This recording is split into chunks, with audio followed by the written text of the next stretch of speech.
നമ്മുടെ കുടലിൽ കോടിക്കണക്കിന് സൂക്ഷ്മജീവികളുണ്ട്. ഇതിൽ നല്ല ബാക്ടീരിയകളും ചീത്ത ബാക്ടീരിയകളും ഉൾപ്പെടുന്നു. നല്ല ബാക്ടീരിയകളുടെ എണ്ണം കൂടുമ്പോഴാണ് നമ്മുടെ ഇമ്മ്യൂണിറ്റി വർദ്ധിക്കുന്നതും ഡൈജഷൻ ഇംപ്രൂവ് ചെയ്യുന്നതും നമ്മുടെ സ്കിന്നിനൊക്കെ ഒരു ഗ്ലോ കിട്ടുന്നതുമെല്ലാം. ഈ നല്ല ബാക്ടീരിയകളെ വർദ്ധിപ്പിക്കാൻ സഹായിക്കുന്ന നാച്ചുറൽ ആയിട്ടുള്ള കുറച്ച് ഫുഡാണ് തൈര്, മോര്, പഴങ്കഞ്ഞി. ഇതൊക്കെ ഇതിൽ ധാരാളം ലാക്ടോബാസിലസ് ബാക്ടീരിയ അടങ്ങിയിരിക്കുന്നു.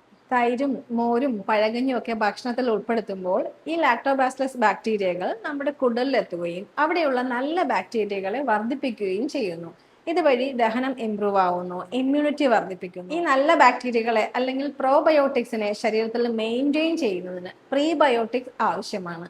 നല്ല ബാക്ടീരിയകളുടെ ഭക്ഷണത്തെയാണ് പ്രീബയോട്ടിക്സ് എന്ന് പറയുന്നത്. നാരുകളടങ്ങിയ ഭക്ഷണമാണ് ഈ ഒരു പ്രീബയോട്ടിക്സ്.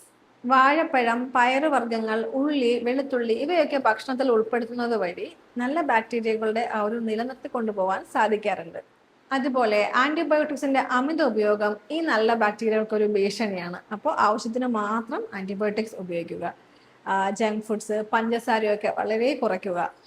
പഞ്ചസാരയും പ്രോസസ്ഡ് ഫുഡും നല്ല ബാക്ടീരിയകളുടെ ആയുസ് കുറയ്ക്കുകയും ചീത്ത ബാക്ടീരിയകളുടെ എണ്ണം വർദ്ധിപ്പിക്കുകയും ചെയ്യുന്നു. ഉച്ചഭക്ഷണത്തോടൊപ്പം ഒരു കപ്പ് തൈര് അല്ലെങ്കിൽ മോര് ഉൾപ്പെടുത്തുക. ആഴ്ചയിൽ ഒരിക്കൽ പഴങ്കഞ്ഞി ഉൾപ്പെടുത്തുക. ദോശ, ഇഡ്ഡലിയൊക്കെ ഉണ്ടാക്കുമ്പോൾ ആ മാവ് ഫ്രിഡ്ജിൽ വെക്കാതെ പുറത്തിരിക്കുന്ന ബാറ്റർ യൂസ് ചെയ്യുക.